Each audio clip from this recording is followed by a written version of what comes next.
me in a cinema again. I'm already tired. Sorry. I need just one glass of coffee. Santé. So yeah, today I'm back to speak about why I left Paris. I left Paris twice. I left Paris in 2015 and I left Paris in 2019. Not because it's ugly, but because I was in trouble. In 2015, I decided to work as a receptionist, temporary, I mean, but I had a permanent contract, but in my head it was temporary. I'm sorry. Oh, I just shouldn't say this. But anyway. Yeah, so I left Paris in 2015 because I was fed up. As always, I'm always fed up. I'm a fed up girl. What can I do? No, I wanted some adventure. I had enough from the routine. I stopped my study. I had my bachelor degree and I was like, okay, I need a break. Because, you know, when you study, you don't have money. When you don't study, you don't have money. So, I mean, and I had my bachelor degree, so I was like, I should just leave, just go and see.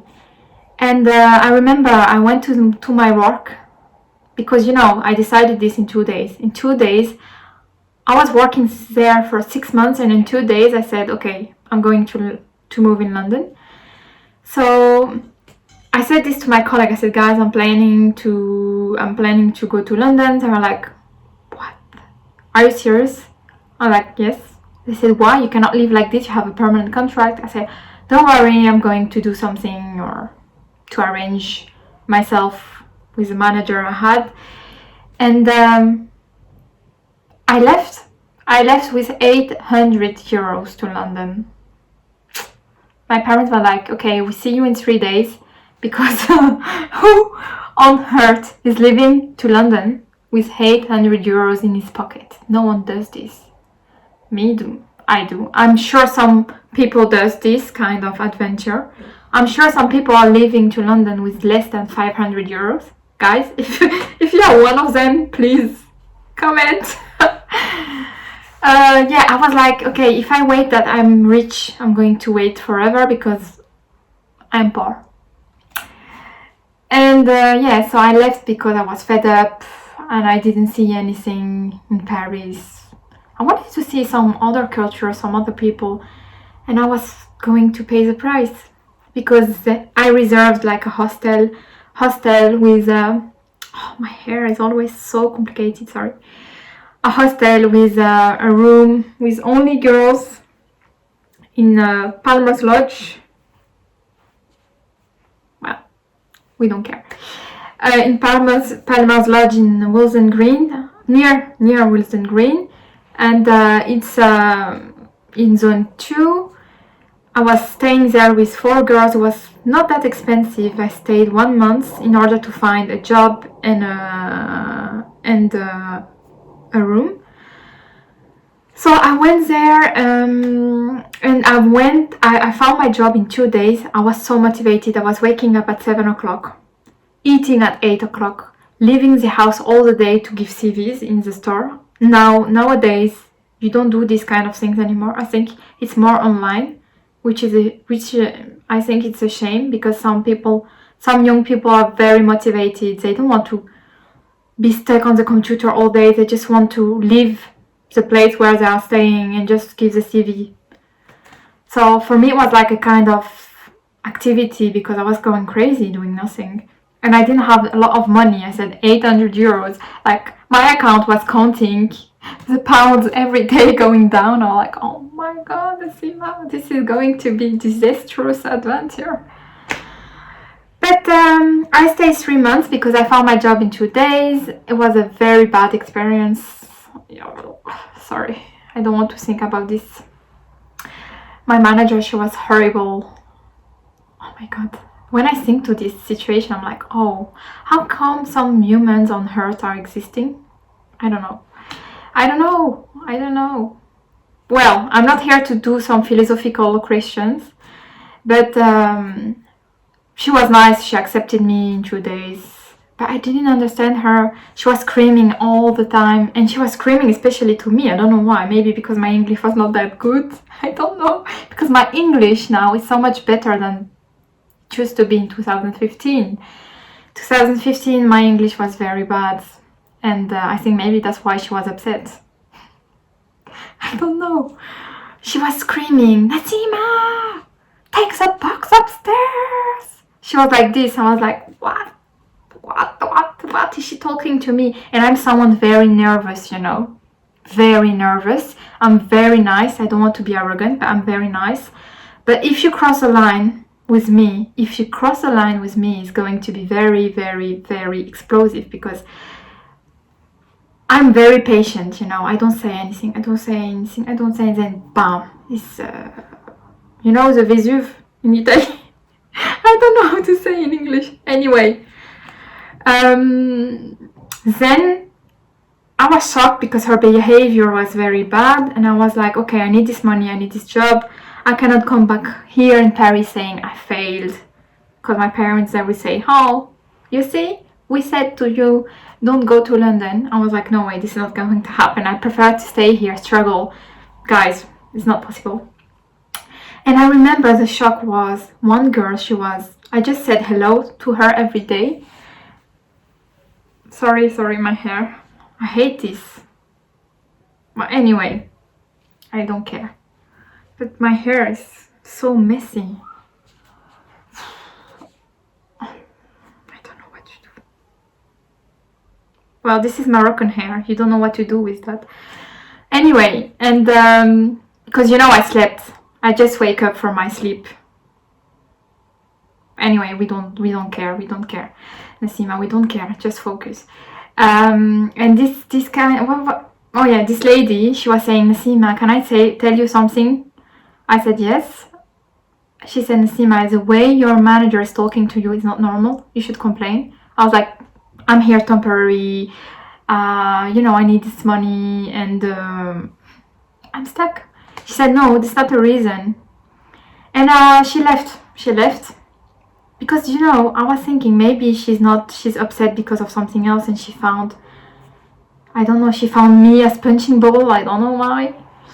And yeah, that's the situation back in 2015. One day I decided I had enough. I said to her, she was screaming again. I said, hey, listen, you don't scream to me. I'm not going to do this job anymore. I resign. Wow. She was like, what? We need a conversation together. You, blah, blah, blah. I said, no, sorry. I need a conversation with this group. I'm going to send a mail to this director of this company. I don't want to tell you guys which company it was, but it's a huge group. I think a lot of people like you're buying there every day. So I made like a huge mail. I said, hi, this is what I have been facing there. Well, I just confess now what happened, because I didn't want to lose my job. I needed my money.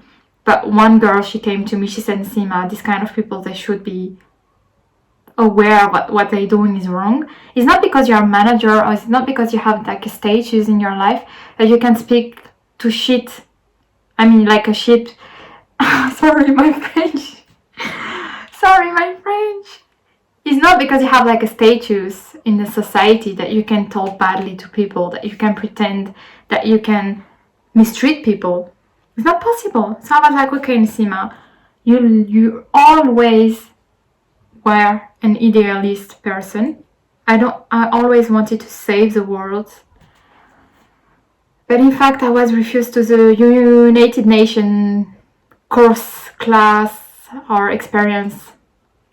Anyway, and I wrote this mail. They said, oh, Nasima, we are sorry you faced this situation. We clearly understand what happened, blah, blah, blah. And they went to the store, apparently, I think, to see if everything was okay. But I mean, this is useless, guys. What do you think? That she's going to act like a witch in front of you? No way, she's not going to act like a witch. You need to be aware that some people every day they're suffering at work because they just need to work and they are suffering. This is not normal.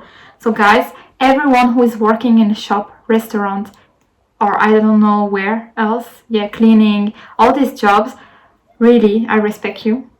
I respect you. And I know what you're going through. And I did this only three months in 2015, so it was like a bad experience, really bad. And I found another job actually after, and it was not that worse, but it was crazy as well.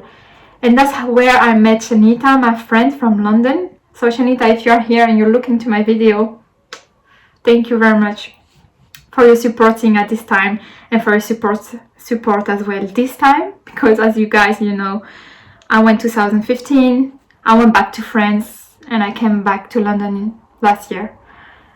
So yeah, London was amazing in 2015. It was amazing, but it was quite hard, guys. So don't think if you go to another country, you really need to be organized. I was organized. I mean, even I left in 2 days. I had planned my hostel for 1 month in case I was not finding something else. I had 1 month to find my room, to do some visits. I planned my ticket in 2 days. It was like 150 euros. It was very expensive because, you know, it was last minute. And I found a job in 2 days. So the job I was telling you now, this experience was awful, but I found at least in 2 days. So yeah, I could live for the other months like this. And I stayed 3 months, and then I decided to go back to Paris because situation was awful there. And the food, by the way, is really expensive. Everything is expensive. The transport is expensive. I remember when I said, can I charge my Oyster card for 1 week? The guy said, it's £40 a week. Or 35 now. Yeah, it was 35. I don't remember. It's 35. I was like, what? It's almost 50 euros. I mean, we are in New York here. I said this to this guy. He said, no, you're in London. I couldn't say anything. I said, oh, that's so expensive. And I was thinking, how do they do in London? The family people, they have many child going to school. It's just too much. And I was like, okay, I come back to home, and I wanted to go back to university anyway. And I went back to work with my sister. So my sister, if you are looking to this video, thank you very much for being support for me. All of my sisters, by the way. And because I know you're looking to my videos. And thank you for supporting my craziness every day. And my friend Jessica as well. My two friends, Jessica. I have 2 friends now. Jessica in London, Jessica in France. Yeah, so anyway, I didn't tell you, but when I was in London in the hostel, I found a room, a very cheap room, was very cheap, £400 a month. It was in Walden Green. I found this randomly when I was walking on the street. I found like a paper with a number. She was called Ines, and she said, hi, my mother, she lives alone. We are all married girls, and we want our mother to live with other nice students. And it was only for females. So I called and I said, hi, I'm looking for a room, blah, blah, blah. I said, like, you know, that I was in another country. I was in a foreign country. So, you know, you're afraid. I was afraid, I said to her. And she was so nice. She was so nice to me. She said, oh no, I understand. We have like a room. And there were another Brazilian girl. She was living there. And with Sophia, Sophia was the landlord. She was the grandmother. She was Colombian. And I remember she was thinking I'm Colombian. And she was talking to me first time she saw me, she spoke Spanish to me. And I said, no hablo español. Yo soy marroquía. She said, oh, wow, you look like a Colombian. Because, you know, the immigration, we don't have that much Maghreb immigration. It's more in France. So I understand she was thinking I'm Spanish or I don't know what. And yeah, so what is this? Sorry, I just see a spider in my room, so I don't dare to kill this. I'm not going to kill it. I'm going to call my father after a while here, because she's going to find a nice flatmate here, and I don't want. Anyway, this is this is my, yeah, I don't have anything else to say about my experience 2015. Just remember, it was a disaster. And 2019 was another experience, but I would like to explain this experience from 2019 a little bit later, because I don't want to speak that much. And yeah, that was it for today. And thank you for watching my video, and I hope it was very useful. Well, even it was not, I was not saying much, but I said about my experience, why I left Paris, etc. So thank you. See you next time. Bye bye. Have an exam. Like For example, I was preparing the exam. I needed some knowledge. Let me be clear. When you are a master or you study at university, you have your daily lessons.